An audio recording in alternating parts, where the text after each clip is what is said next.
Hello, you're watching the 9th episode of the Elixir of Awareness channel. The title of this episode is Why Nations Fail. It's difficult to live well in a bad era, and an important question to reach a good situation is knowing the things that can make an era good or bad. To go deeper into the issue of why sometimes the conditions in a country or geography can be difficult and bad, we need to go to the history and fate of different societies. A book that we want to review the main ideas of that today is a book called Why Nations Fail, written by Dr. Acemoglu and James Robinson. In this book, an attempt has been made to answer the important question of why nations sometimes fail and why they win sometimes by examining the history of societies.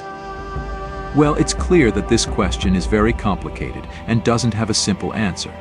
Various reasons can darken the history of a nation in different eras, such as geographical factors, such as wars, culture, colonialism, foreign intervention, the incompetence of the officials of that country, and many other factors that we've read about in history books.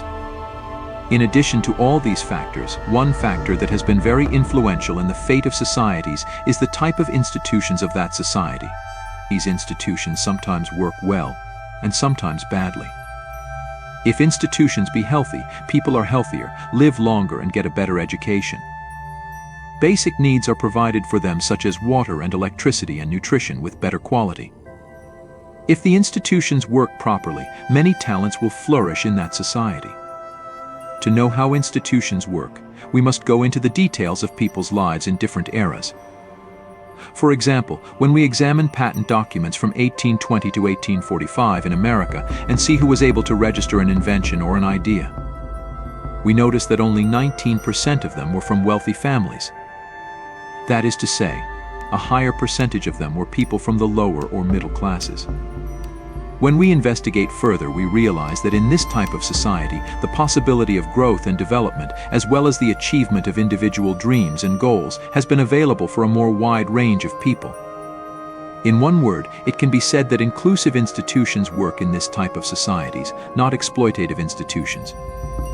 We're talking about institutions that could provide growth opportunities for more people.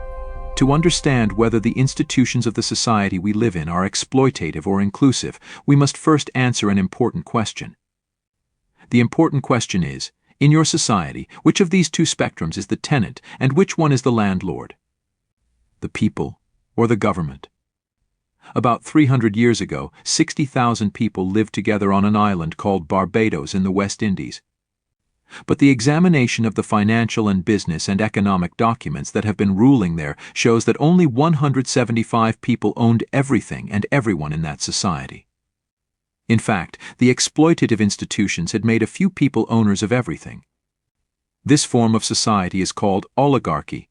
Historical patterns show that in all societies, the rulers reduced people's concerns to the level of survival so that no change would occur in that exploitative structure. But why don't the rulers change the structure of the institutions in that direction with all the benefits of inclusive institutions? Why don't they change the social organization so that more people in the society can achieve peace, prosperity, and wealth, and the conditions of that society will improve? The important thing is that we must know that growth and development always have winners and losers. Growth is the cause of creating something called creative destruction. In creative destruction, the new replaces the old. That is to say, when a society moves towards progress, this progress is not only economic, but different levels of that society need to be changed and modernized. And in this situation, the rulers of that society get worried about their interests. That is why they prevent institutions from changing. And this is the reason why the upper classes consider the factor of growth as a threat to their survival and try to distance society from growth and development as much as possible. Power rings usually resist progress, because economic growth doesn't only mean the use of more and better machines. Rather, it includes a process of transformation, such as the emergence of more literate people in the society with newer demands and needs. Therefore, all these changes can destabilize the conditions that benefit some. When we turn the pages of human history in different societies, we see very few rulers who've taken such an action, taken the real interests of the society seriously, and changed the condition in favor of a better situation. In fact, in this type of societies, a lot of people become richer with the expense of a large group of normal people. When you examine these types of societies under a microscope, you'll realize that the main purpose of these institutions is not to serve the society, nor to grow that society, but to secure the interests of a small group of people in power. In a large part of human history, and almost all parts of the planet, most institutions were exploitative. But due to a set of different and many factors, there may be a moment in the history of a society when the people of a society decide to change the institutions and transform the condition.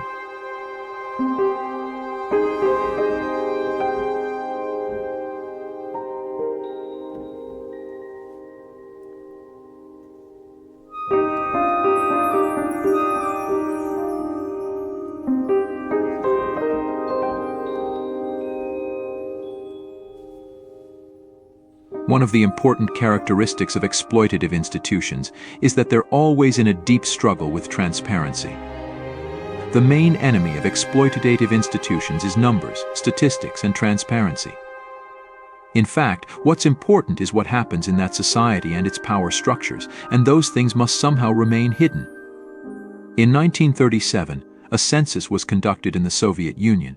The employees who conducted this census for the government used their utmost precision and concentration to announce correct and real numbers and statistics. The result of this census was that the population of the country is 162 million people. But this figure was a little less than Stalin expected because he wanted the Soviet population to be 180 million people.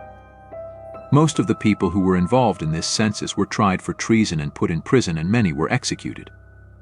And the new statistics were announced, exactly how Mr. Stalin liked, 180 million.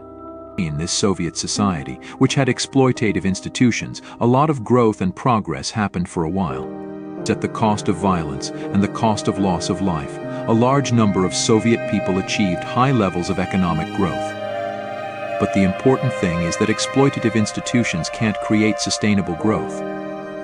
In Stalin's government, there was a punishment for absenteeism. Between 1940 and 1955, more than 36 million people were found guilty because of that. It means something like a third of the entire population of the Soviet Union. 15 million people went to prison. 350,000 were shot and the rest were fined. But history has proven that this method can't create sustainable growth in the long term. You can send a person to the factory with the threat of death, but you can't force someone to think creatively and create good ideas. By force and coercion. Only the bodies of those people are present in different organizations of that economic institution, but their spirit, their genius, their motivation, and their dreams as the engine of the economy have disappeared. And these systems suffer a motivational crisis in the long run. Most societies experienced both types of institutions throughout their history. That is to say, both exploitative institutions and inclusive institutions. For example, we can mention the story of the city of Venice. Once upon a time, almost 1,000 years ago, Venice was almost the richest region in the world. It was 3 times bigger than London, and it can be said that it was something like New York in its time. Business in Venice was alive and flowing. When we examine why Venice reached that level of growth and prosperity at that time, we come back to the institutions. The documents show that, for example, one of the important reasons for economic growth at that time was the innovations made in economic contracts. And of course, one of the other reasons was the institutions that were built in that society to make trade and businesses easier. For almost 300 years the situation was good until the people of Venice slowly neglected, and with the neglect of the people it was this government that gradually became the landlord. During this period, the government gradually expanded its interests. They started creating a monopoly. For example, trade with distant lands was only under the monopoly of the nobles. New traders were prevented from working, and very heavy taxes were imposed on businesses. And this process that guaranteed the interests of a few people in Venice was the beginning of the end of Venice's prosperity.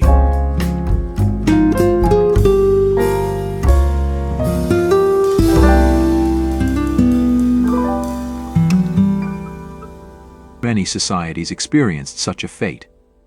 One of them was the Roman Empire. This empire had a lot of economic prosperity and a relatively large number of inclusive institutions. They'd an assembly of commoners, which in a way exercised the power of the people over the government and slightly reduced the power of the empire. But Emperor Tiberius started to disturb this order 14 years after AD. He started to change the structures of the Roman Empire with the help of allies who were never tired of looting the people. He dissolved the General Assembly, increased taxes, and created monopolies in various sectors of production, in which only the interests of the state were provided. And the people reached a point where they were kept full with the least amount of wheat and were kept entertained with circuses and gladiatorial fights, and with their neglect, a huge looting of national resources began. From here on, instead of relying on an army of his own people who were willing to sacrifice for their society, the emperor relied on the imperial guard, which itself was one of the most corrupt organizations in the Roman Empire. In the book Rise and Fall of the Roman Empire, Edward Gibbon tells strange stories about the conditions of people in these institutions, which are very enlightening. For example, it tells the story of a man who invented an unbreakable glass, and then he went to the emperor and presented his invention with excitement and happiness. After facing this fascinating invention, the emperor asked him, "Did you tell anyone about this invention?" The man said no. And then the emperor ordered his execution. There are two important points in this recorded historical event. The first point is that instead of presenting his invention in the market and it being the general public who'll accept his invention and use it and he'll enjoy the benefits, he took his invention to the emperor. Because the whole economy at that time was the monopoly of the emperor. And the second point is the fear of the consequences of creative destruction. That is the fear that the expansion of knowledge and technology will lead to changes and instability in society, and as a result, the interests of that small group won't be well provided. Also in the Roman Empire, there's a story of a man who made a device to move large stone columns. He showed his invention to the emperor, and the emperor said to himself that if people don't work, they'll cause trouble and people should always be busy with hard work. Therefore, this invention was put in the archives, and it was not important how things could be done better, but the important issue was to preserve the existing conditions for the benefit of a small group. In your opinion, how can a society that extinguishes the sparks of people's creativity with water reach growth and prosperity?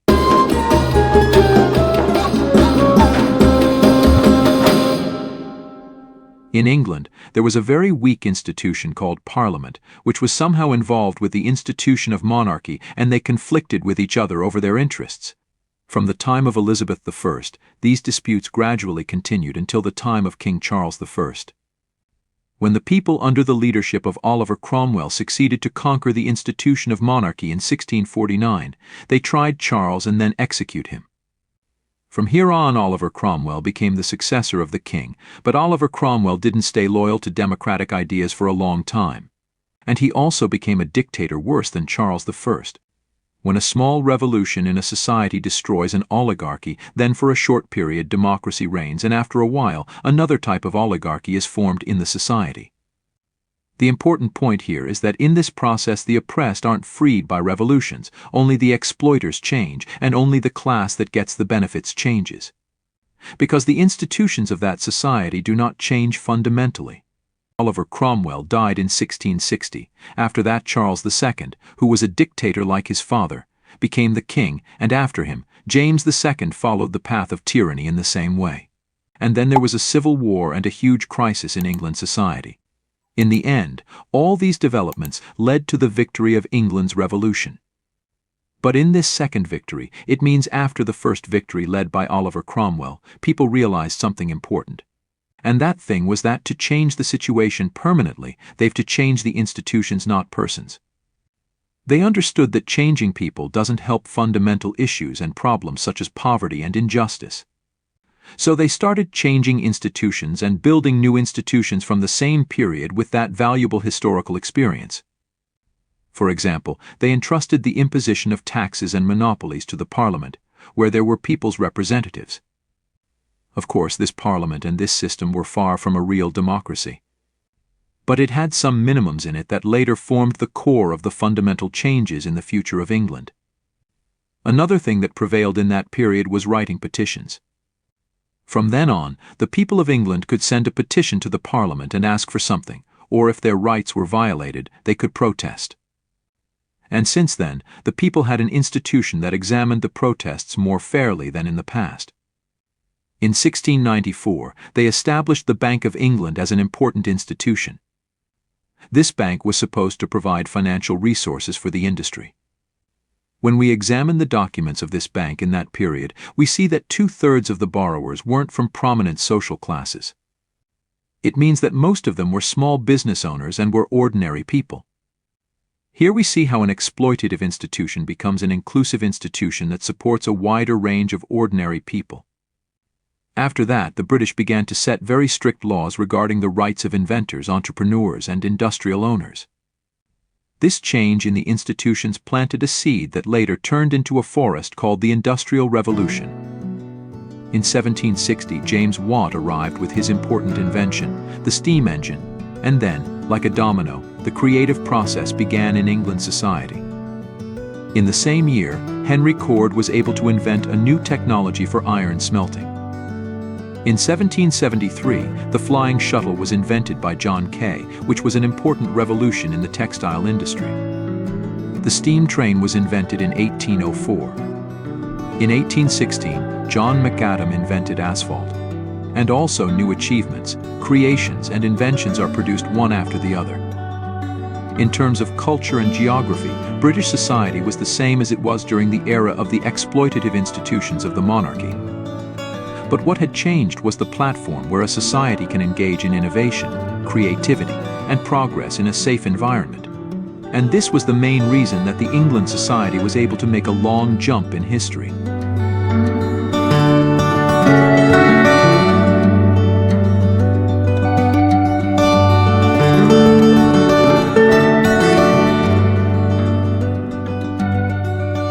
Gutenberg invented the printing press in 1445. It was an important revolution in the world. Various countries in the world understood the importance of the printing machine, and immediately they also started to produce the printing press and then spread the knowledge through books. But the situation was very different in the Ottoman Empire. It took more than 300 years for the Ottoman government to allow the first printing press to enter. The first printing press entered the Ottoman Empire about 300 years late, and of course with the condition that a council of the court and scholars had to monitor what books were printed. And then the printing house was closed after some time. But the consequences of this small decision were completely different for people. In 1800, only 2 to 3% of Ottoman people were literate, while at the same time in England, 60% of men and 40% of women were literate. In fact, what made the Ottoman Empire afraid of the printing press was the factor of creative destruction. Books disseminated ideas, and this made it difficult to rule over people. They wanted science to remain the monopoly of the rich class. In the same situation in the Russian Empire, and also in the Austrian and Hungarian empires, the situation is somewhat similar to the Ottoman society. The ruling people in these empires intended to keep the people in the agricultural era, but the consequences and damages of these decisions were paid for only by the common people. Russia maintained its feudal system while men, time, and children were separated from their families as serfs, sold, and sometimes exchanged for a hound, and sometimes offered to another lord in gambling. It was in this situation that Nicholas, the rich Russian emperor, said that the workers need our serious and paternal supervision of their morals. Otherwise, they'll gradually become corrupt and eventually become a very evil and dangerous class for their masters.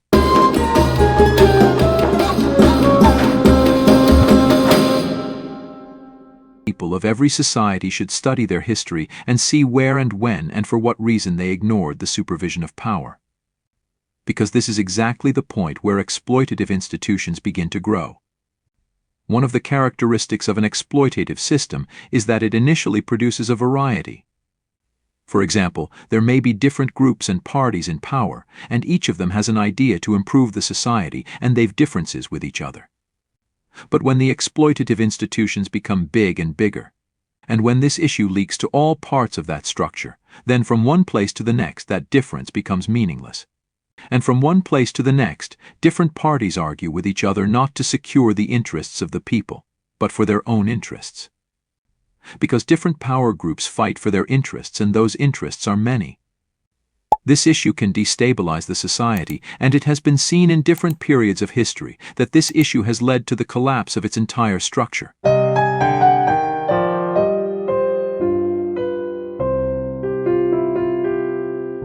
A lottery competition was held in Zimbabwe, and the prize was $100,000, and a large number of people participated in this lottery. The name of the winner from the income fund, His Excellency Robert Mugabe, the president for life of this country, won this lottery in a strange and completely by chance.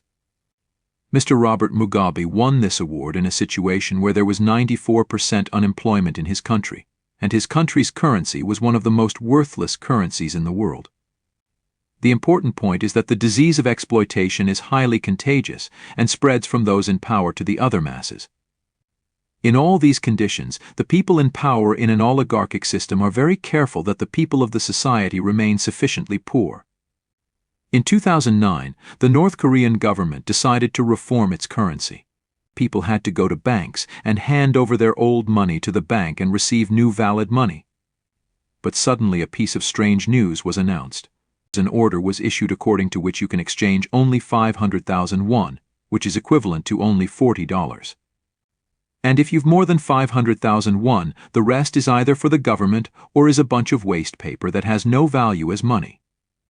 And with one move and decision, a large part of a nation's capital was destroyed.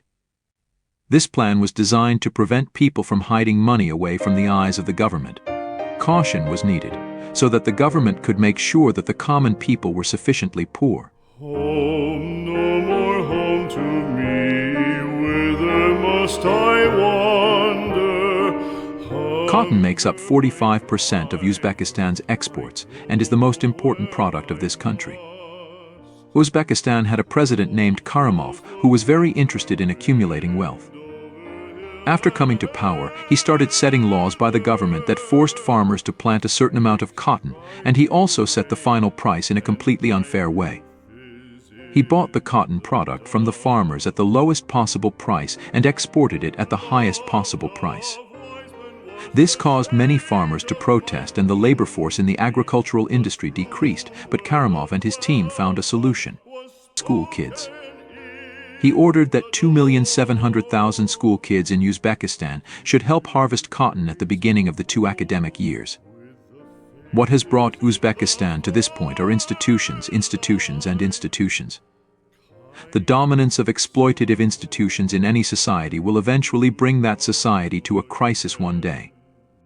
That is to say, the situation continues in such a way that suddenly the crisis can't be denied and different crises occur in different parts of people's daily lives. In 1958, Mao implemented a plan in China called the Great Leap Forward. According to this plan, the production of steel by the people was supposed to increase twice by using small-scale furnaces, which could be installed in the backyard of the houses. The people were supposed to participate in this plan and produce steel in the basements and yards and thus bring China to economic superiority in the world. But smelting steel was a difficult task, and in order not to be punished, people began to melt iron tools such as pans, pots, and even agricultural tools such as iron oxen. When agricultural iron tools were smelted on a large scale, agriculture declined.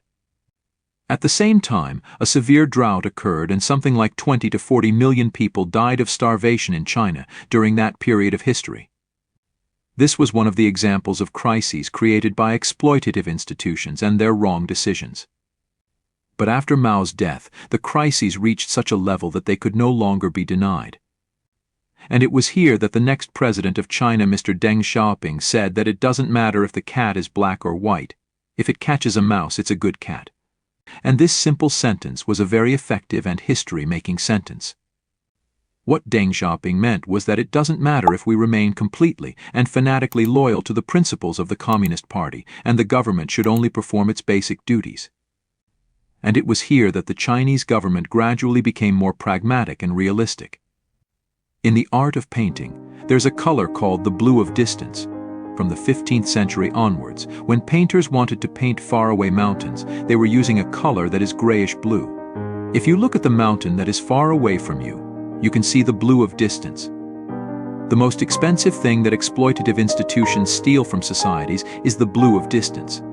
Woe betides a society that loses its blue of distance and its imagination for a better situation. The final question of this episode is, do you think is it possible to live well in a bad era? Please share your comments with us. thank you for staying with us until the end of this episode. We are hopeful. We hope that the world will become a better place to live by expanding the awareness.